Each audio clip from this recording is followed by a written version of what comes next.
हमारी इंडस्ट्री दो चीजों के लिए जानी जाती है। पहली चीज के लिए कि सबसे ज्यादा पॉजिटिव लोग कहीं दिखाई देते हैं तो डायरेक्ट सेलिंग में दिखाई देते हैं। कैसी भी स्थिति हो, कैसे भी हालात हो, उसमें भी हम उसका एक पॉजिटिव एंगल निकाल ही देते हैं, तो उसके लिए हम लोग जाने जाते हैं। और दूसरी हमारी पहचान ये है कि सबसे ज्यादा उत्साही कोई इंडस्ट्री दुनिया में है तो वो डायरेक्ट सेलिंग वाली इंडस्ट्री है। तो आज इसका परिचय हमने हमारे जो स्पेशल गेस्ट हैं रोहित कुमार सिंह, आईएएस हैं, सेक्रेटरी कंज्यूमर इंडस्ट्री के लिए हमारी मिनिस्ट्री के सबसे बड़े मिनिस्टर पहली बार पब्लिकली इस प्रकार से हमें एड्रेस करने के लिए आए। This is first time. बहुत बड़े संकेत है अच्छे भविष्य के। तो शायद विद इन 4-5 मिनट्स सेक्रेटरी साहब हमारे बीच में होंगे, हम कार्यक्रम स्टार्ट करेंगे। तो वो जो एनर्जी लेवल है वो देखना चाहिए। सेक्रेटरी साहब बहुत सारे प्रोग्राम्स में जाते रहते हैं। कंज्यूमर इंडस्ट्री देश की बहुत बड़ी मिनिस्ट्रियों में से मानी जाती है, लेकिन आज रोहित सर को लगे कि आज वो कुछ खास जगह पर पहुंचे हैं, खास तरह से हमने उनका स्वागत किया है। और वैसे भी हम उनके प्रति कृतज्ञ हैं। हमारा ग्रेटिट्यूड उनके प्रति देने का एक मौका हमारे पास में है कि उन्होंने हमारे लिए डायरेक्ट सेलिंग के रूल्स दिलाने में बहुत बड़ा योगदान रोहित सर का है। और स्पेशली रूल्स आने के बाद में 28 दिसंबर 2021 को डायरेक्ट सेलिंग रूल्स हमारे बीच में आ गए थे, लेकिन उसमें थोड़ा सा कुछ कंफ्यूजन था, एक डेफिनेशन मिसिंग थी नेटवर्क ऑफ सेलर्स की। तो उसके लिए हम लोग बहुत लंबे समय तक हम लोग प्रयास करते रहे और फाइनली रोहित सर की विजन की वजह से हम उनको समझाने में कामयाब रहे और 21 जून 2023 को डायरेक्ट सेलर्स की जो डेफिनेशन थी नेटवर्क ऑफ सेलर्स की वो भी आ गई। तो उसके प्रति भी हम रोहित जी के प्रति आभारी हैं। कृतज्ञता व्यक्त करने का मौका हम सब लोगों के पास में है। आज का प्रोग्राम बहुत लंबा प्रोग्राम नहीं रहेगा और थोड़ा सा एक नई दिशा देने के लिए हम सब लोगों के लिए रहेगा, क्योंकि आज जो भी लोग यहाँ पे उपस्थित हैं, आज यहाँ पे 150 लोग नहीं हैं। आज यहाँ पे 150 ऐसे लीडर हैं जो इंडियन डायरेक्ट सेलिंग इंडस्ट्री को पूरे देश में लीड करते हैं। तो आप एक विजन से लेके जाइएगा, यहाँ पे एक रिस्पॉन्सिबिलिटी महसूस करके जाइएगा। और आज हमारे बीच में एक और बड़ा नाम हम सब लोगों को मार्गदर्शन के लिए मौजूद रहेंगे, श्री प्रवीण खंडेलवाल जी। प्रवीण खंडेलवाल जी एक बहुत बड़ा नाम है, बहुत बड़े बड़े कार्यक्रम उनके माध्यम से आयोजित किए जाते हैं।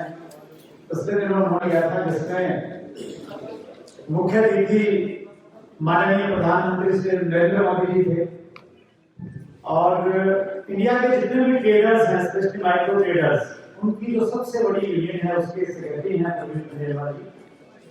अच्छी बात यह है हम सबके लिए कि प्रवीण खंडेलवाल सर इंडस्ट्री को बहुत अच्छे से जानते हैं। पिछले दिनों जब उनसे मुलाकात हुई, उस मुलाकात में मालूम चला कि उन्होंने एक डायरेक्ट सेलिंग इंडस्ट्री को लगातार काफी लंबे समय तक किया और वो हमारे दर्द को समझते हैं कि किस प्रकार से व्यक्ति को हम लोग इन्वाइट करते हैं मीटिंग में, कैसे प्लान दिखाते हैं, किस प्रकार की ऑब्जेक्शन हैंडलिंग करने को हमें मिलती है और उन सारी चीजों को कितना संघर्ष करना पड़ता है। और प्रवीण खंडेलवाल जी ने कहा कि जिंदगी में मैंने बहुत सारे काम किए, हर काम में सफल रहा, एक काम ऐसा रहा है जिसमें मैं सफल नहीं हो पाया, वो डायरेक्ट सेलिंग है। और मैं ये चाहता हूं कि डायरेक्ट सेलिंग को किसी न किसी रूप में कुछ न कुछ कंट्रीब्यूट करूं तो इमोशनली बहुत कनेक्टेड है हमारे साथ में, और उनका हमारे साथ में इंडस्ट्री के साथ में जुड़ना एक बहुत अच्छे संकेत हैं भविष्य के। तो उनको भी आज हमें अपनी एनर्जी, अपना उत्साह और अपना डिसिप्लिन हमें दिखाना है। आज लास्ट में बहुत बड़ी सूचना आपको यहाँ से मिलने वाली है, उसके लिए आप बिल्कुल तैयार रहिए, और वो सूचना भी मिलेगी और सूचना में हमें अपनी ताकत दिखाने का मौका भी मिलेगा। वो लास्ट तक आप बने रहिएगा।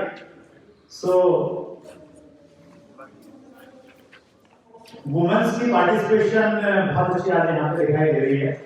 तो एक बार नारी शक्ति के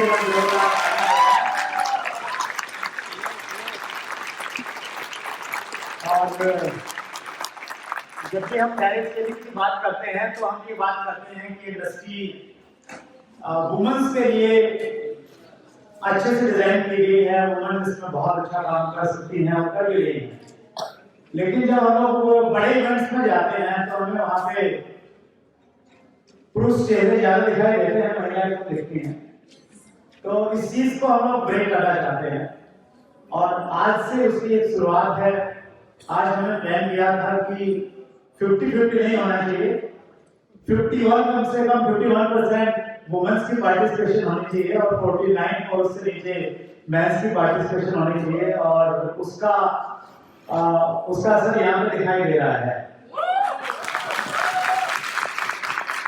और आगे हम लोग ऐसे इवेंट करने वाले हैं जहाँ पे वुमेन्स को एंट्री मिलेगी। मैन को बाहर खड़े रहने से रैली से तो पड़ेगा।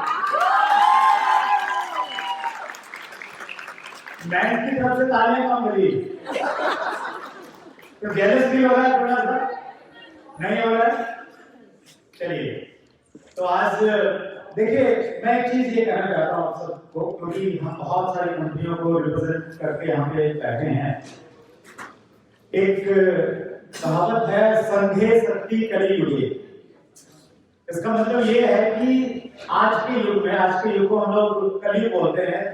4 युग की जब हम बातचीत करते हैं, सतयुग, त्रेता, द्वापर और कलयुग, तो ये कोटेशन ये कह रही है कि संघे शक्ति कलियुगे। कलयुग में संगठन में शक्ति होगी।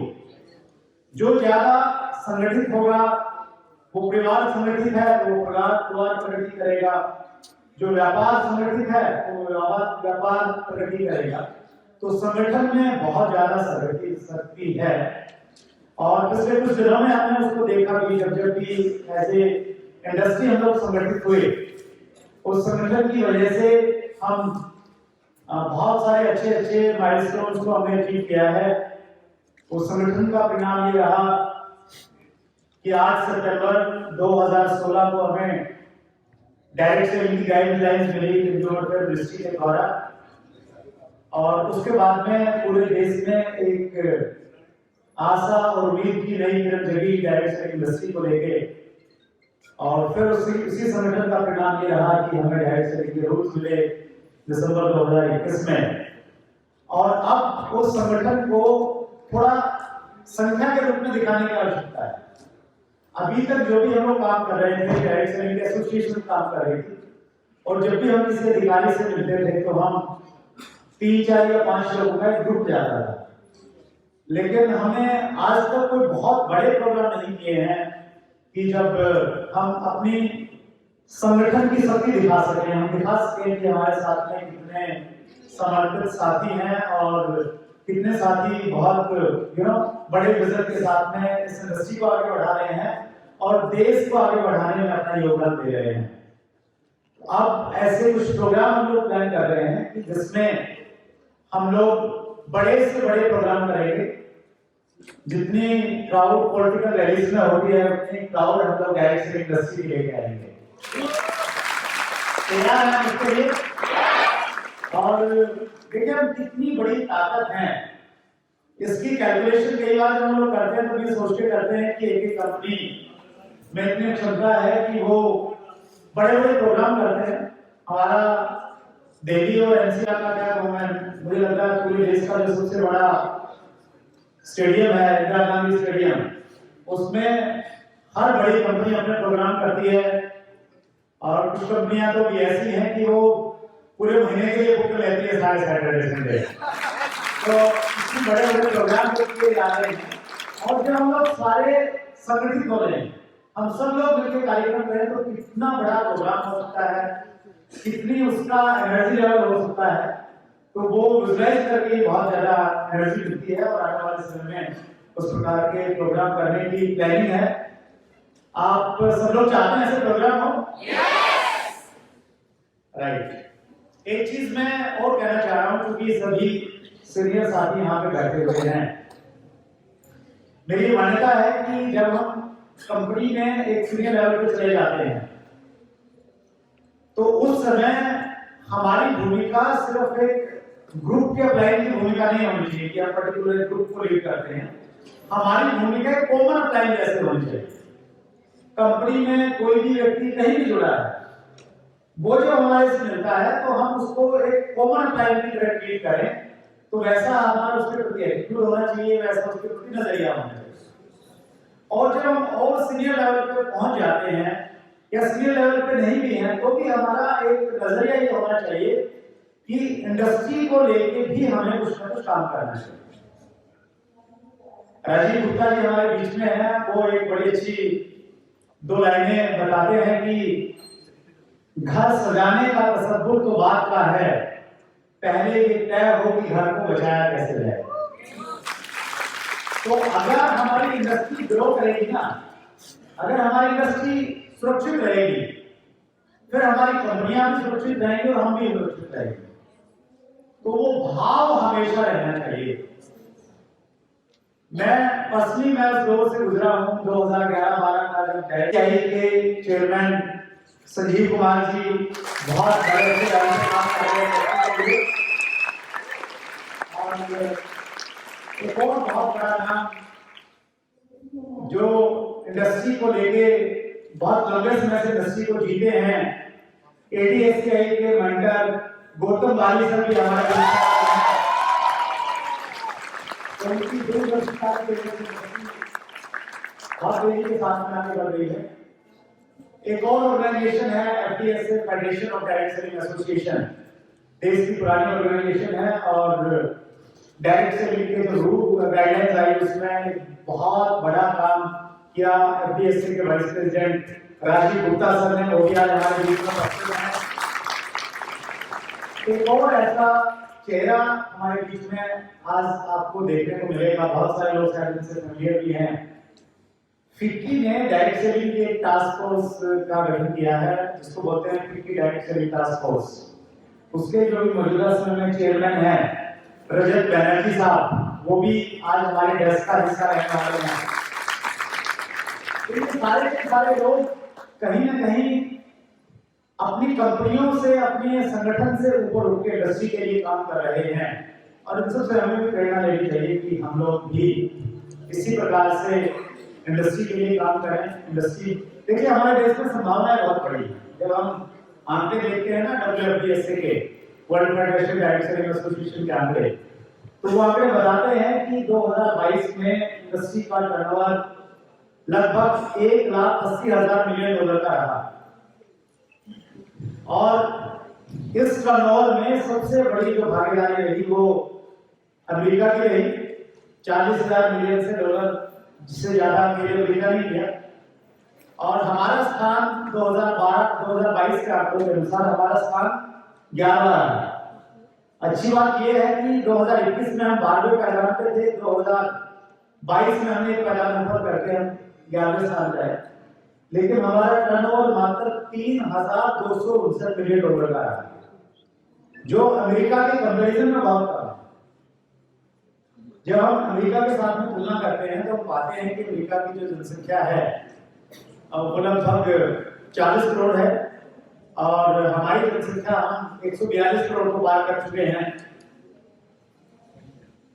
चाइना हमारा पड़ोसी देश है और चाइना को बहुत बार हम लोग अपना दुश्मन नंबर 1 भी मानते हैं और चाइना को हम किसी भी रूप में हम आगे नहीं देखना चाहते। चाइना जनसंख्या की दृष्टि में आगे था।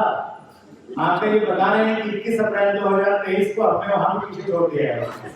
हम वर्ल्ड में सबसे ज्यादा जनसंख्या वाला देश बन चुके हैं। तो जहाँ इतनी ज्यादा जनसंख्या है, लेकिन अगर हम डायरेक्ट सेलिंग के टर्नओवर की बातचीत करें तो हमारा स्थान दुनिया में 11वां है। अमेरिका बहुत कम जनसंख्या में पहले स्थान पे है, और उसकी शायद बड़ी वजह ये है कि इंडस्ट्री अमेरिका से स्टार्ट हुई और बहुत पहले स्टार्ट हुई थी, लेकिन 1959 में सही तरीके से वहाँ काम करना स्टार्ट हुआ और मैच्योर इंडस्ट्री है वहाँ। बहुत सारे लोग इसको जान रहे हैं वहाँ की। अगर आप YouTube पे जाकर अगर आप सर्च करेंगे तो आप पाएंगे कि वहाँ के जो पहले राष्ट्रपति थे बिल क्लिंटन साहब, उनके कई सारे वीडियो आपको मिलेंगे। वो अपने देश के लोगों को संबोधित करते हैं उसमें कि हमें डायरेक्ट सेलिंग नेटवर्क मार्केटिंग से जुड़ना चाहिए, ये देश के विकास में बहुत रोल प्ले करती है। तो उस प्रकार की मेजोरिटी है वहाँ पे, इस प्रकार की पहचान है आज डायरेक्ट सेलिंग इंडस्ट्री को लिए। हमारे बीच में उपस्थित हो रहे हैं अगले कुछ सेकंडों में, तो हम तैयार हैं, उत्साहित हैं। सो रोहित कुमार सिंह जी हमारे बीच में हैं। हम सब लोग एक बार अपने स्थान से खड़े होके पूरी कृतज्ञता के साथ में वो जॉब गारंटी जिसके लिए डायरेक्ट सेलिंग इंडस्ट्री जानी जाती है उसका परिचय देंगे। रोहित कुमार सिंह हमारे बीच में डायरेक्ट की मंच पे आप आइए।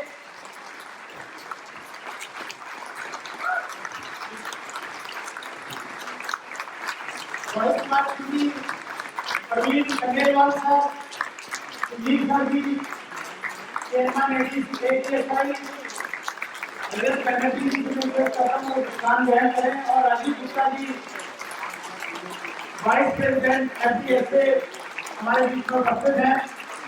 हम 2000 तालियों के साथ सबका स्वागत करेंगे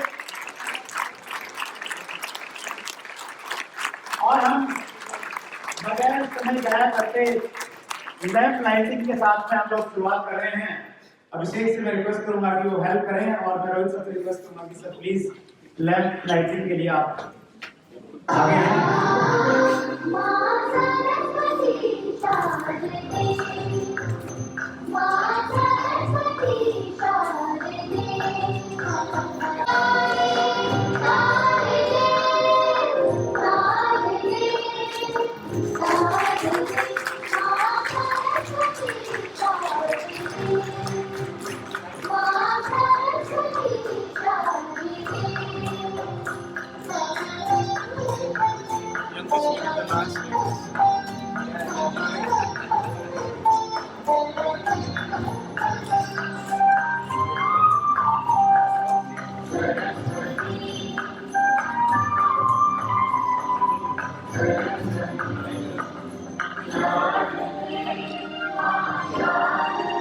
जोरदार तालियां हमारी बजती रहनी चाहिए।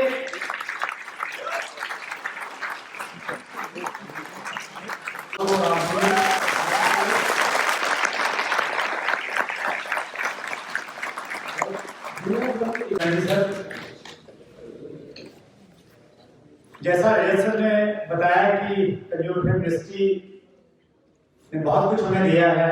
अब हमारी एक दो छोटी छोटी और डिमांड है, और हमारी डिमांड क्या है, हमारी अनुरोध क्या है, एक्चुअली रिक्वेस्ट है, एक्चुअली डिमांड नहीं कहती, वो सही वर्ड नहीं। और वो क्या है, उसके लिए मैं एक ऐसे व्यक्ति को आमंत्रित करना चाहता हूँ जिसे मैं, देखिए रजत सर हमारे बहुत पुराने साथी इंडस्ट्री को लेकर बहुत काम कर रहे हैं, लेकिन आज के समय में जो बहुत अग्रेसिवली काम कर रहे हैं इंडस्ट्री के लिए, मैं उनको आज का अर्जुन बोलता हूँ। मैं इनवाइट कर रहा हूँ ADSCI के हमारे प्रेसिडेंट संजीव कुमार जी को।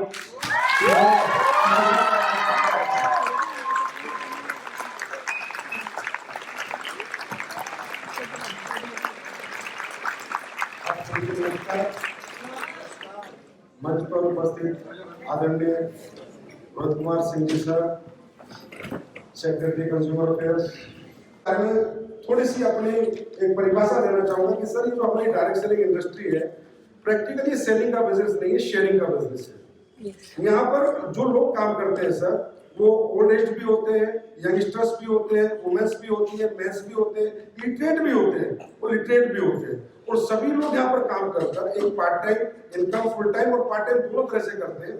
कुछ लोग कंज्यूमर ही बन जाते हैं, कुछ लोग नहीं भी करते। और सर यहाँ पर कोई भी व्यक्ति अपना नेटवर्क डेवलप करके एक रेम्युनेशन प्राप्त करके अपना भविष्य, अपना जीवन यापन करता है। तो सर ये जो इंडस्ट्री है यहाँ पर, अगर कोई मतलब ऐसा नहीं है कि यहाँ पर लिटरेट ही आएगा, अगर कोई भी यहाँ पर कामयाब है तो वो सेलिंग नहीं करना जानता, वो बीबीएमबी मार्केटिंग नहीं है, और वो प्रोडक्ट शेयरिंग करना जानता है। तो हमारी इंडस्ट्री में जो प्रोडक्ट है सर, वो सबसे मेजर फैक्टर है। अगर उसकी क्वालिटी है तो व्यक्ति लेता है, उसको शेयर करता है, वो शेयरिंग करते करते एक नेटवर्क डेवलप हो जाता है और उसको रेम्युनेशन आने लगता है, जिससे वो एक अपना अच्छा भविष्य बना लेता है। तो इसी में सर हमारे आपने बहुत अच्छे हमें रूल दिए सर, हम बहुत अप्रिशिएट करते हैं। लेकिन एक छोटा सा अमेंडमेंट हम चाहेंगे सर, आपसे प्रार्थना कर रहे हैं कि रूल 3 के सब रूल 1 में क्लोज डी में जो डेफिनेशन है सर डायरेक्ट सेलिंग एंटिटी की, ये मैं आपको प्रार्थना पत्र बाद में दे दूंगा सर। इसमें थोड़ा सा अगर क्लियरिटी आ जाएगी सर तो इजीएस्ट हो जाएगा हमें एथिकल डायरेक्ट सेलिंग की तरफ से कदम बढ़ाने के लिए। हम ये चाहते हैं कि सर हम एथिकल डायरेक्ट सेलिंग की तरफ जैसे 2-3 कदम बढ़ा चुके हैं, मजबूत कदम बढ़े, जिससे देश के और बच्चे यहाँ पर आए, एम्प्लॉयमेंट हासिल करें और लोगों को इस इंडस्ट्री पे भरोसा और यकीन आए।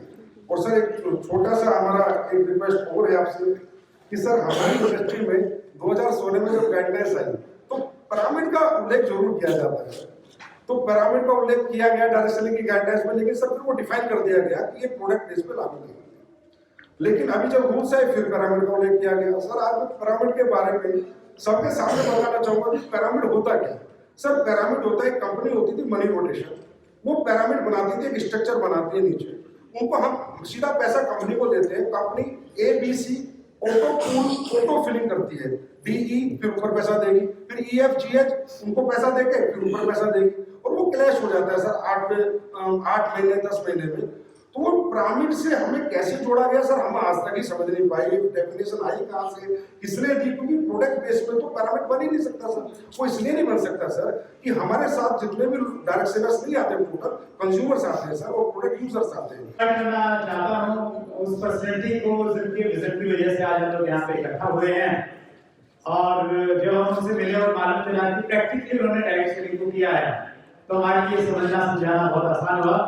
तो बहुत जोरदार तालियों के साथ प्रवीण खंडेलवाल जी सेक्रेटरी क्या है।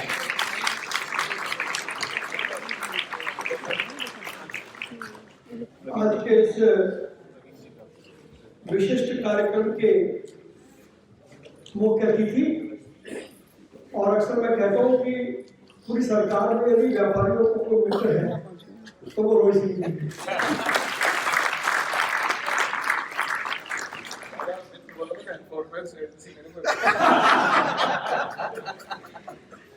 ऐसे आदरणीय रोहित सिंह जी डायरेक्ट सेलिंग के सभी शिखर पर काम कर रहे लोग, और आप सभी सेलर्स को मैं देश के 9 करोड़ व्यापारियों की ओर से प्रणाम करता हूँ, आपका अभिवादन करता हूँ। हम सबके लिए सौभाग्य की बात है कि एक लंबे अरसे के बाद कंज्यूमर अफेयर्स मिनिस्ट्री में, मैं ये नहीं कह रहा और कुछ अफसर है सब अच्छे थे, लेकिन आदरणीय रोहित सिंह जी के आने के बाद कंज्यूमर अफेयर्स मिनिस्ट्री में एक बहुत बड़ा बदलाव आया सर। बदलाव यह आया कि आपने बारीकी से लोगों की समस्याओं को जानने का प्रयत्न किया, और न केवल प्रयत्न किया, आपने उसके रास्ते भी खोजे, और इसीलिए हम कहते हैं कि व्यापारियों के आप मित्र। डायरेक्ट सेलिंग बहुत लंबे समय से रेगुलेटेड अनरेगुलेटेड के झूले में झूल रहा था। 2023 में आपकी कोशिशों के कारण से कम ये हुआ कि डायरेक्ट सेलिंग को रेगुलेटेड व्यापार माने जाने लगा, क्योंकि उसके रूल्स सरकार ने लेकर के आए। तो ये बहुत बड़ी उपलब्धि डायरेक्ट सेलिंग के लिए, मैं चाहूंगा उसके लिए हम यदि खड़े होकर के रोहित सिंह का अभिनंदन करें।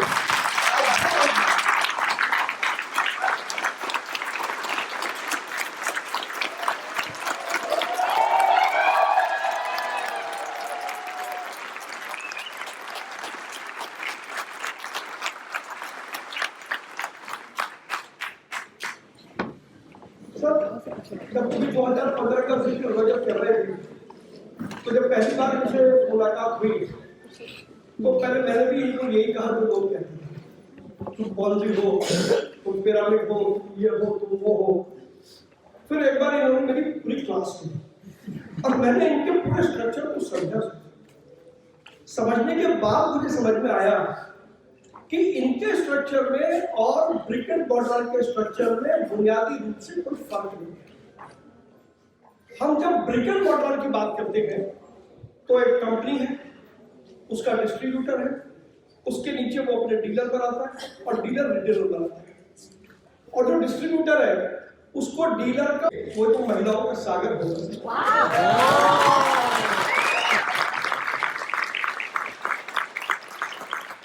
और ऑलरेडी ये सेक्टर लगभग 6-7 तरीके के एक्ट के साथ रेगुलेटेड है, जिसमें कंज्यूमर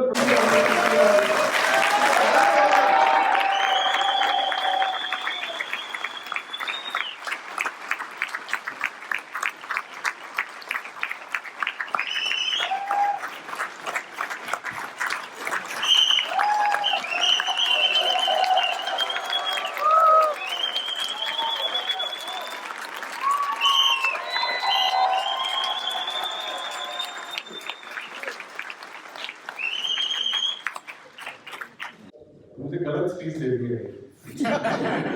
इसमें लिखा हुआ है कि इंडिया में अनियन की प्राइसेस कम हो रही है। अगर आप चाहो तो मैं ये भी पढ़ सकता हूँ।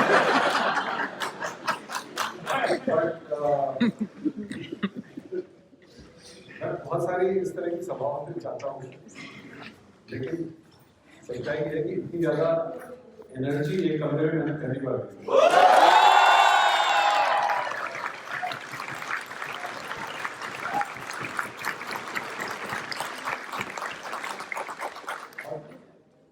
जो बात पहले 2-3 लोगों ने कही है कि it is always good to see the presence of women power, and I am very very honoured obliged कि इतने सारे महिलाओं का पार्टिसिपेशन है, और पार्टिसिपेशन की पूरी एनर्जी और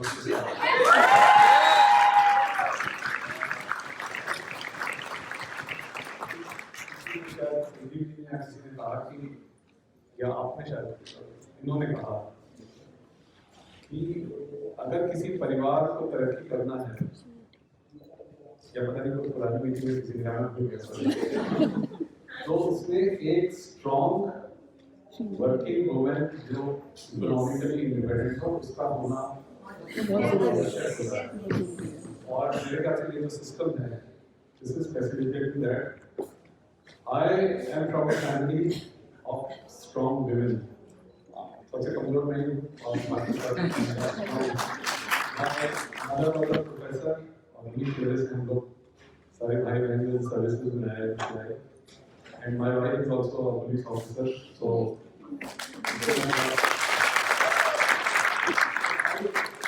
I understand the importance and also what it takes, कितनी आप लोग को मशक्कत करनी पड़ती है। मैं एग्जांपल दे रहा था, परसों खंडेलवाल जी को ज़्यादा नहीं मिलते हैं, तो परसों मिलते हैं। मैं सुबह देखता हूँ, मेरी पत्नी डीजी है CISF की, जो सेंट्रल इंडस्ट्रियल सिक्योरिटी फोर्स है, तो सुबह मेरा फोन वहाँ रखा है, सुबह उठती है तो उनके सारे सिस्टम से रिपोर्ट आती है, साहब इसे एयरपोर्ट क्लियर हो गया, ये एयरपोर्ट क्लियर हो गया, तो वो अपना सुनते हैं, हाँ उसको ऐसे कर देना, पीछे होते हैं, अरे साहब के बैग में अपनी जरूर रख देना। How difficult, how challenging it is to manage both sides, the professional side and the family side, and my salute to all of you, wonderful.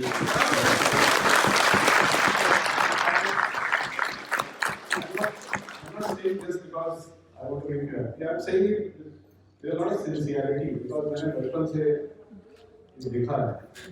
तो आप सभी को सलाम।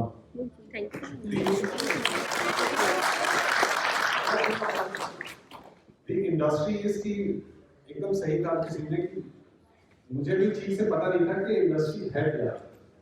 2 साल पहले जब मुझे 2 साल हो गए फिलहाल में। आपकी इंडस्ट्री का सबसे बड़ा प्रॉब्लम जो है, if I can use the word problem, is your perception and the understanding in the rest of the world कि आप हो क्या। Yes. उस पे आपके लीडर्स से मुझे शिकायत है, वो इधर बैठे हैं, 4-5 इधर बैठे हैं। सर मुझे छोड़ के नहीं आप भी एमए में 4.5 आपने इस पे you have not work for it seriously. देखो हर politics is all about perception management, politics is all about perception, but even with this increasing age of social media and networking, even your professional life is a lot about perception. जैसे justice में कहते हैं, justice should not only be done, justice should also seem to have been done. तो लगना चाहिए कि न्याय हो रहा है, न्याय तो करिए, और इसको जताइए नहीं कि न्याय हो रहा है। आपकी इंडस्ट्री की समस्या ये है कि आप जो कर रहे हैं, and the figures that were told before I came to the stage are astounding. 50,000 crores, 100,000 crores. मेरे से जगह लड़ाई करने आते थे पहले, I just joined, लेकिन आए बैठे हैं। So he would give that number of GST, some thousand crores of GST, so many women employed. इस चीज को आपने कभी ठीक से पिच नहीं किया, करना चाहिए। I'll give you a parallel example. Online gaming और ऑनलाइन गैम्बलिंग एकदम अलग अलग चीजें हैं। Game of chance versus game of skill. What is game of skill? जिसको सरकार बढ़ावा दे रही है। Game of chance is batting, जिसको सरकार रोकना चाहती है।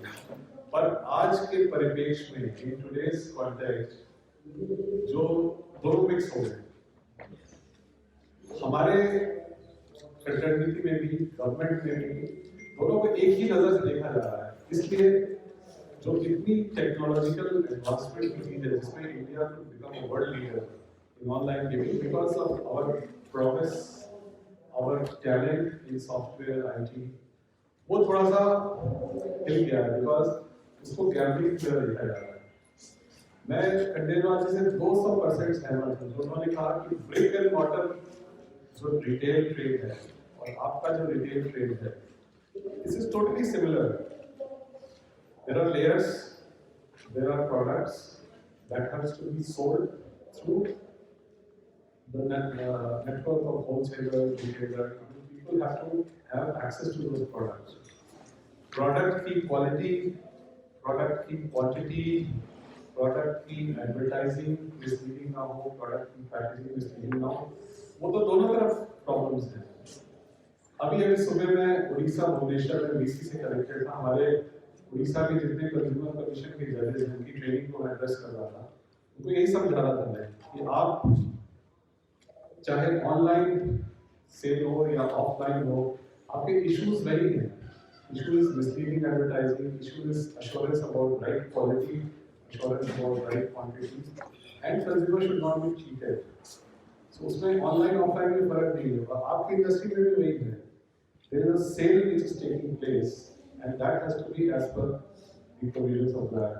So there is a parallel, but there is still the issue of perception. मेरी खुद की टीम में इश्यूज हैं परसेप्शन।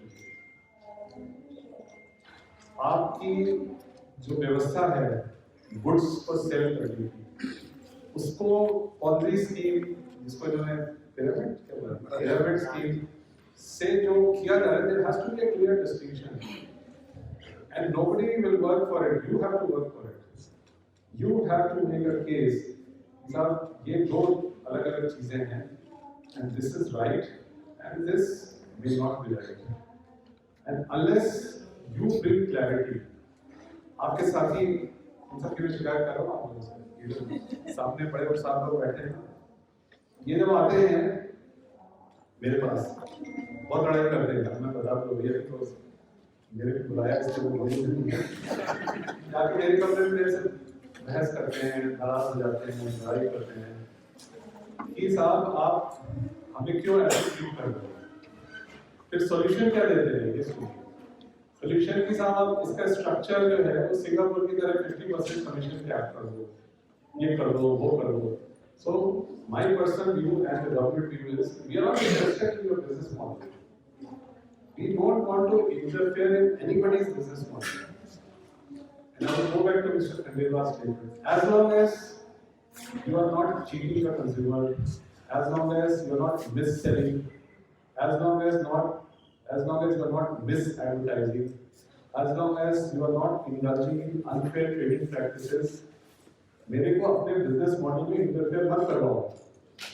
फिर क्या होगा, जैसे ही हम तो बना देंगे उनके प्रेशर में, एनर्जी के प्रेशर में 50% कमीशन क्या करोगे. Sorry for just taking again, ये करेगा और करेंगे. बट फिर कोई हमारा इंस्पेक्टर चेक करने लगेगा, आप क्या करिए वो या दिखाओ 50% है, पता लगा वो 50.03% है, फिर वो बोलेगा नहीं, फिर वो कार्रवाई होगी, एक्शन होगा. 49 भी होगा, फिर भी बोलेगा नहीं आपका 50 कर रहा है. Why do you want all that? Do you want government in your backyard? No. Yes sir. मेरे को क्यों बुलाया? So, we don't want to be in your backyard. We have other better things to do. We want you, as long as you are indulging in a business which is reasonable. I'm not asking you to do charity. आप यहाँ charity के लिए नहीं, समाज सेवा के लिए नहीं हुआ. आपको बिजनेस करना है, of course you have to make profits. सबका घर कैसे चलेगा, प्रॉफिट तो आना ही पड़ेगा. लेकिन प्रॉफिट सही तरीके से जब तक कमाया जा रहा है, और जैसा लग रहा है majority of the people in this room वो सही तरीके से ही कर रहे हैं, लेकिन इसके बारे में जो परसेप्शन है, जो बाकी लोग समझ रहे हैं कि नहीं इसमें तो कुछ चोरी हो रही है, और जैसे वो 50 रुपए मीटिंग अटेंड करने वाला जो इशू था, that can be tricky. You know, if it has to be done, it has to be structured in a manner that it appears fair. So the problem in your industry is only perception. वो मुझे आप समझ में आ गया. और जैसे definition के issue में, अब ये आप आए थे, अब याद नहीं कौन आया था, and we changed the definition because we realized any business has to go through that network, whether it is brick and mortar or online or your business direct selling. इसमें layers तो होनी पड़ेंगी, because one person cannot do everything. So there has to be a producer, a wholesaler, a retailer, and then the consumer. So that is acceptable practice in all other businesses. So it has to be acceptable here.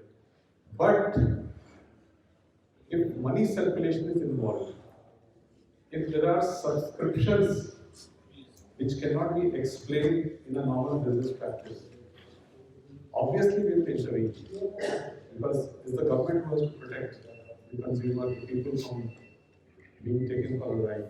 You cannot take people for a ride unless of course you are Uber and Ola and take people for a ride. But so we have to draw the line there. But if you are on this side of the line, then obviously we will support you. We realize that there is employment, there is GST revenues, both positive for the government. We realize that there is women empowerment. I am pointing here because this table is full. So this is the best table in the house.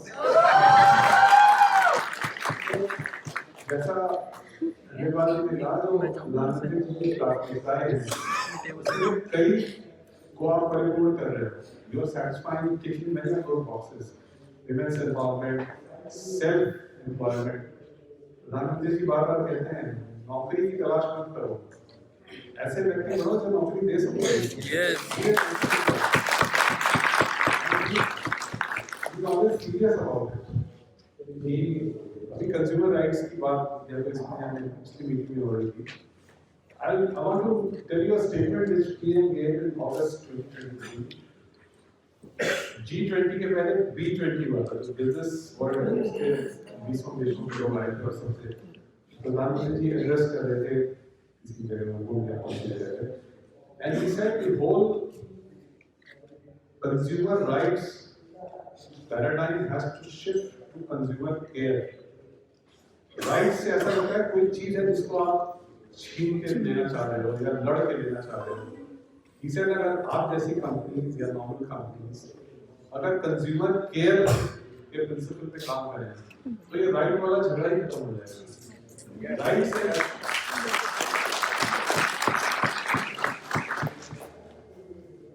से ऐसा लगता है कि कोई there are two adversaries, दो लोग हैं जो अलग अलग चीज चाह रहे हैं और वो लड़ के हमसे छीनना, जिसको बोलते हैं जीरो सम गेम, इनसे ले लिया तो हमारे पास आ गया, उनका वो माइनस हो गया। But when we talk of care, it's a win win proposition both for business and for consumers. I'm sure most of you are already attuned to that paradigm. If not, please do, because when you are engaging with the consumer, unless you have this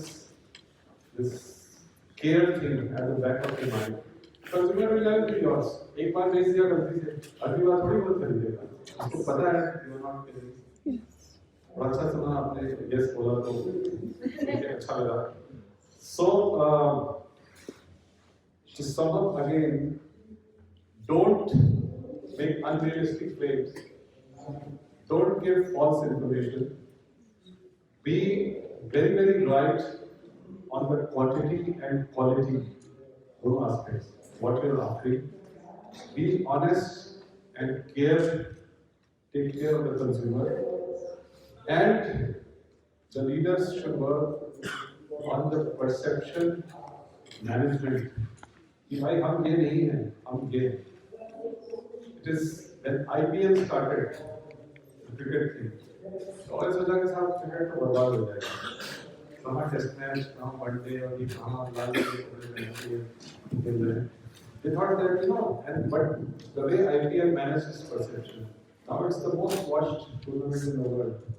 So you have to work on management. I'm sure you're doing the right thing. Please work on perception.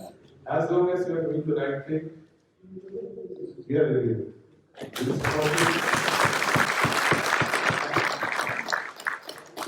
मुझे अभी पिछली किसी बैठक में ले गए थे, वहां भी मैंने यही कहा, प्रधानमंत्री जी कहते हैं कि जो ईज ऑफ डूइंग बिजनेस, जो सही रूप से अपना बिजनेस चला रहा है उसका पूरा सपोर्ट करो, क्योंकि हमें गलतफहमी नहीं होनी चाहिए कि हम इकोनॉमी चला रहे हैं। देश की इकोनॉमी तो आप चला रहे हो, हम तो खाली बर्तन में रहते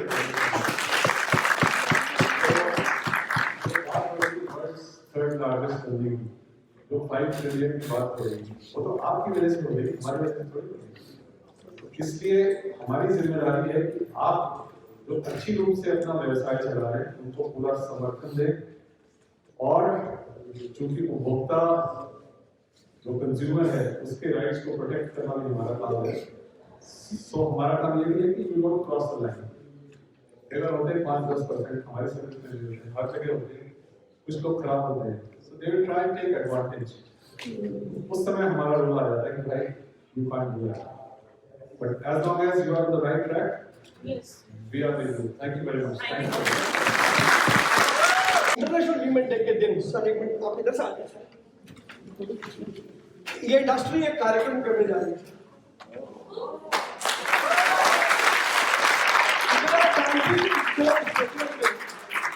8 मार्च को 25,000 से ज्यादा महिलाएं इस कार्यक्रम में होंगी, और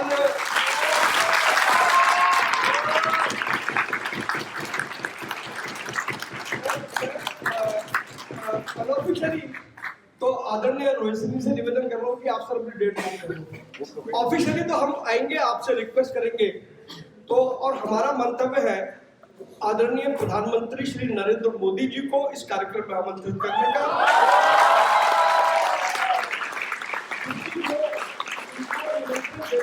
प्रक्रिया है, उस प्रक्रिया का हम पालन करके, और पूरी हमारा प्रयास रहेगा कि क्योंकि उस दिन सरकार के भी बहुत सारे कार्यक्रम होते हैं, लेकिन मुझे मालूम है आदरणीय प्रधानमंत्री जी महिला एम्पावरमेंट के लिए कितने कटिबद्ध हैं, तो हम पूरी कोशिश करेंगे कि उस दिन प्रधानमंत्री श्री नरेंद्र मोदी जी महिलाओं के बीच में आए और बताएं कि हम उन्हें बताएंगे कि आपके नेतृत्व में महिलाएं कितनी एम्पावर हुई हैं, और वो हमें आगे की गाइडलाइंस देंगे कि और महिलाओं को एम्पावर करते जाओ।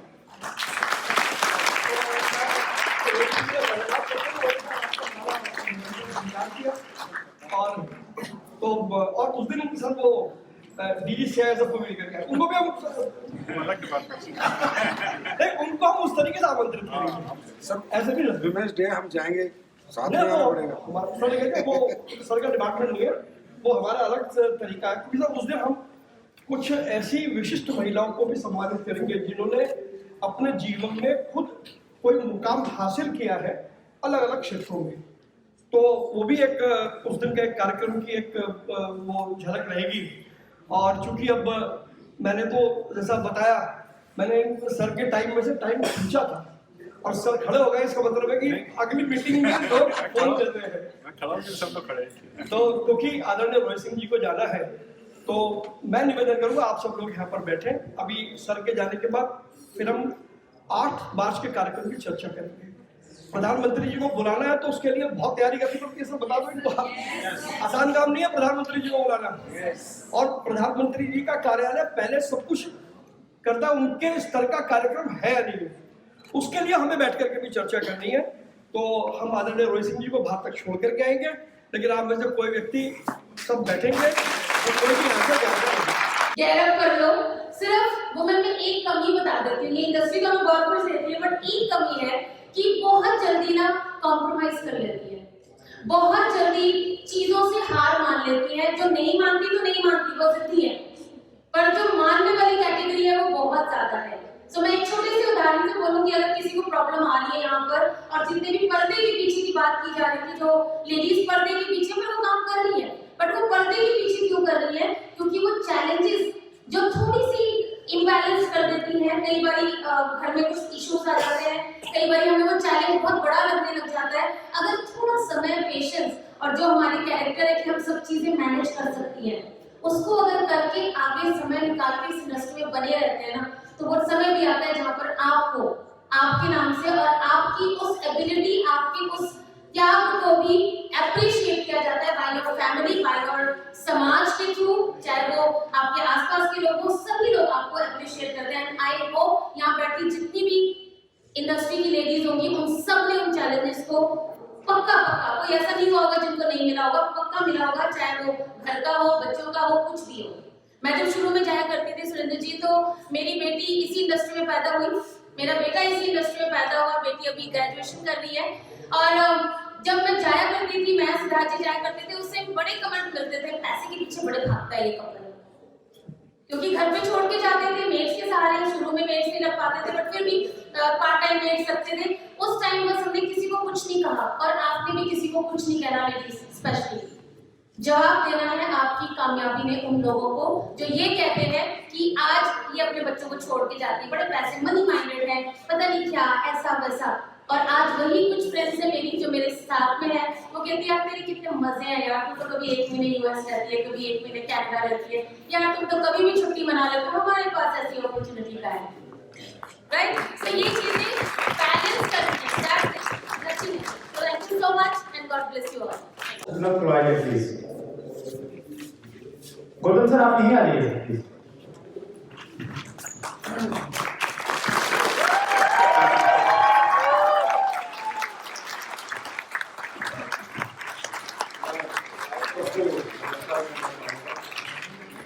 और आज ये जो नमस्कार था वो सिर्फ वेस्टीज परिवार के लिए नहीं है, ये हमारे इस विशाल परिवार के लिए है जो आज के दिन पे इकट्ठा है।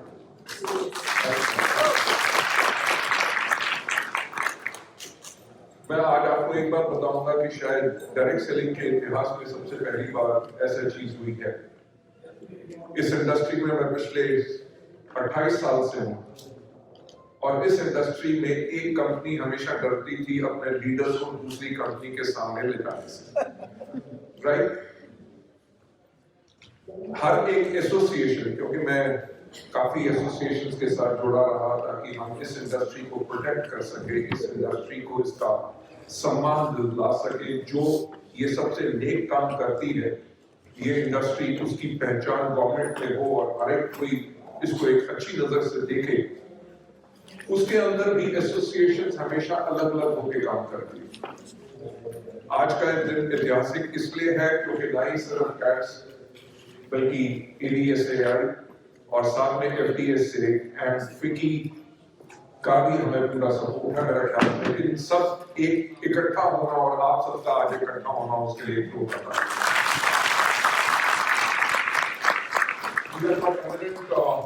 Panelists over here, those who will be definitely be talking about the women empowerment and everything. जो हम रियलाइज करते हैं कि हमारी इंडस्ट्री के अंदर जो वुमन ने क्रिएट किया है, मुझे याद है कि 1996 में जब मैं इस इंडस्ट्री में आया था, तब लेडीज ने इस बिजनेस को शुरू किया था पार्ट टाइम। जब लेडीज की सफलता उनके हस्बैंड्स ने देखी तो उनके हस्बैंड भी उनके साथ फुल टाइम आ गए, right? So that is example जो आप लोगों ने सेट किया है इस इंडस्ट्री को इतना ऊपर ले जाने के लिए। जो आज रोहित जी भी बात कह रहे थे और प्रवीण खंडेलवाल जी ने भी हमारी इनसे जो लास्ट मीटिंग हुई थी उन्होंने यही कहा था कि आप लोगों की इंडस्ट्री की एक परसेप्शन अलग है। जो आप लोग इतना बेहतरीन काम कर रहे हो, प्रेसिडेंट हमारे प्राइम मिनिस्टर जी के जो मेन मुद्दे हैं, वेदर इट इज आत्मनिर्भर, women empowerment, skill India, make in India, उस सब के ऊपर हम काम कर रहे हैं, तो क्यों ना ऐसा कुछ किया जाए ताकि इसकी perception change. So I know all of you जो यहाँ पे सब बैठे हैं, सबके सब अपने महान आप लोग लीडर्स हैं, आपके पास हजारों और लाखों लोगों की टीम है।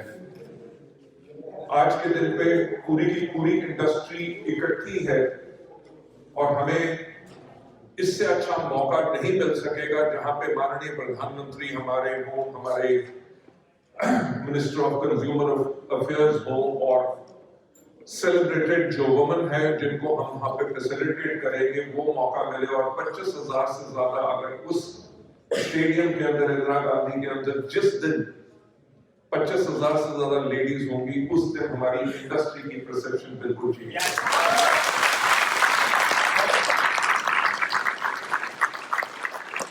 तो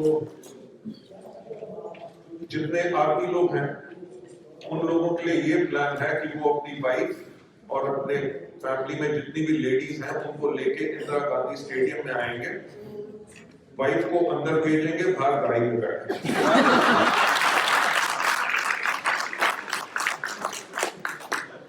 आई डोंट नो, उस दिन शायद मेरे को बुर्का डाल के जाना पड़ेगा पर शायद मैं वहां पे जा सकूं ना सकूं, पर शायद मेरे जिंदगी का एक बहुत बड़ा सा अवसर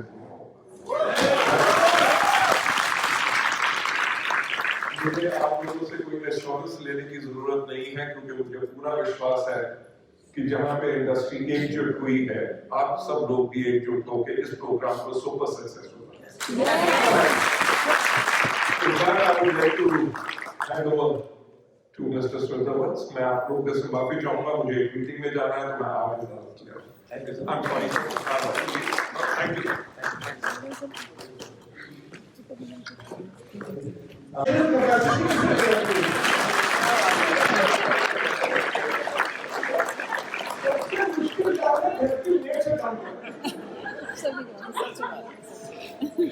और जिस दिन सुबह 6 बजे मेड का अगर वो आ जाए दीदी, उसके बाद वो महिला घर का काम नहीं कर रही।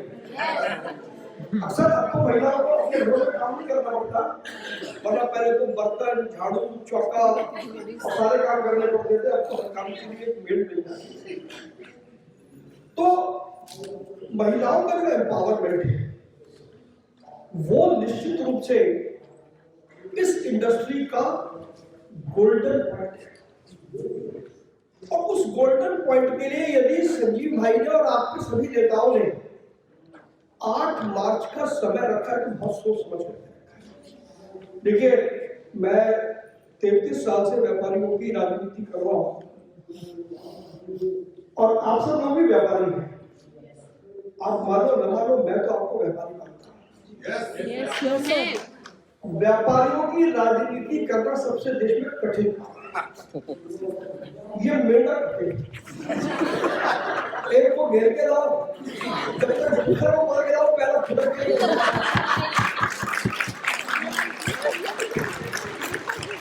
25,000 की संख्या हमने कह दिया, आपने ताली बजा दी, संख्या हो जाएगी। ऐसे निश्चित सर हो गई कमिटमेंट है सर। हो जाएगी सर। क्योंकि अगर आप 25 लाख की संख्या का कमिटमेंट करो, कल को ऐसा हो कि मोदी जी यहाँ पता लगे वहां पर फोन करके लोगों को बुलाया जा रहे हैं, अरे आप क्यों आ रहे हैं, ना सर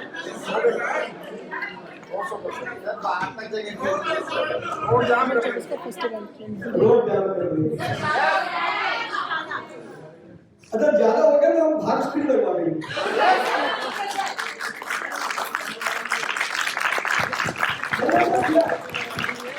मैंने संजीव भाई 19 अप्रैल 2019 को प्रधानमंत्री को तालकटोरा स्टेडियम बुलाया। डर के बुला लिया क्योंकि व्यापारियों को पता नहीं आएंगे कि नहीं आएंगे, तो हमें फिर आर्टिफिशियल अरेंजमेंट करनी पड़ती है। मतलब नहीं बात। लेकिन उस दिन क्या हुआ कि उसकी तालकटोरा की कैपेसिटी 5000 है और 2000 सीटें बीच में लगती है। 7000 की जगह लोग आ गए कम से कम 12-15। तो तालकटोरा के बाहर हमने वो पूरा एक बहुत बड़ा शामियाना लगवाया, वहां पर स्क्रीन लगाई, और जब प्रधानमंत्री जी आए, जब मैंने उनको रिसीव किया तो मैंने उनसे कहा सर कुछ लोग उधर बैठे। अब आप उनका देखें, बोले प्रवीण ये काम करते पहले वहीं चलते हैं। और उनको एसपीजी वाले घबरा गए क्योंकि प्रधानमंत्री है ना, उन्होंने मेरा हाथ पकड़ा और चलो मुझे पहले भरे। और वो एसपीजी वाले भागे, पहले भाग, तो उनका कोई शेड्यूल ही नहीं था। लेकिन प्रधानमंत्री पहले वहां पर गए, उनको ये कहा कि मुझे इस बात का दुख है कि मैं अंदर भाषण दूंगा, आप मुझे केवल स्क्रीन पर देख पाओगे, लेकिन मैं भाषण देने के बाद फिर दोबारा आपके पास आऊंगा।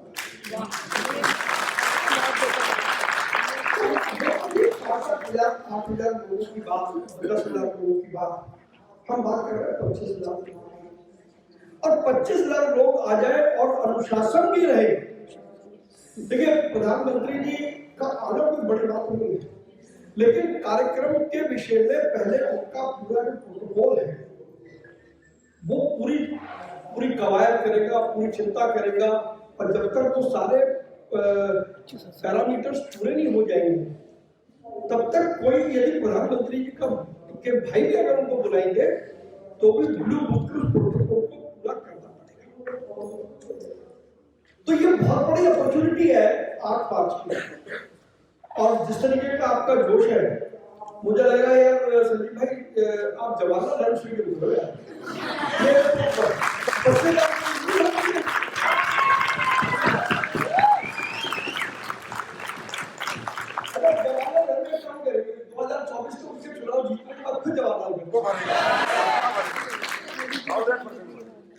अभी थोड़ा बारिश का हो गया। नहीं, इंदिरा गांधी इंडोर स्टेडियम की भी एक अलग ही छवि है, और यदि हम इंदिरा गांधी इंडोर स्टेडियम में भी कार्यक्रम कर लेते हैं ना, तो मैं आपको ये जरूर भरोसा दे सकता हूँ कि उस कार्यक्रम से पहले हम बहुत सारी चीजें ऐसी करेंगे जिससे कि परसेप्शन बदले, ताकि उस दिन प्रधानमंत्री आकर के कहे कि इससे बढ़िया मेरे 5 विजन का कोई वर्टिकल इससे बढ़िया काम नहीं।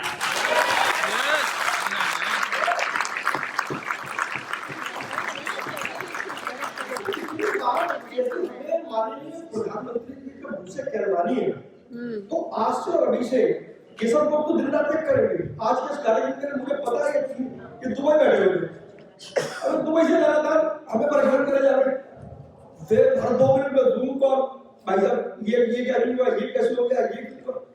इनके मन में तड़प है। आपके जितने भी नेता हैं, मैं कह सकता हूँ कि ये लोग अजीब मिट्टी के बने हैं, और काम करने में इनका कोई साली नहीं है।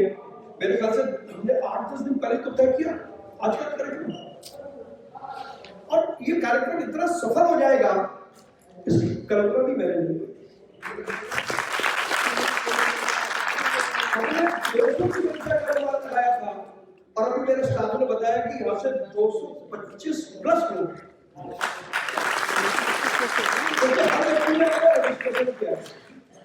तो रजिस्ट्रेशन पता लग गया कि संख्या कितनी है, तो खाने के बाद इंतजाम कर लो।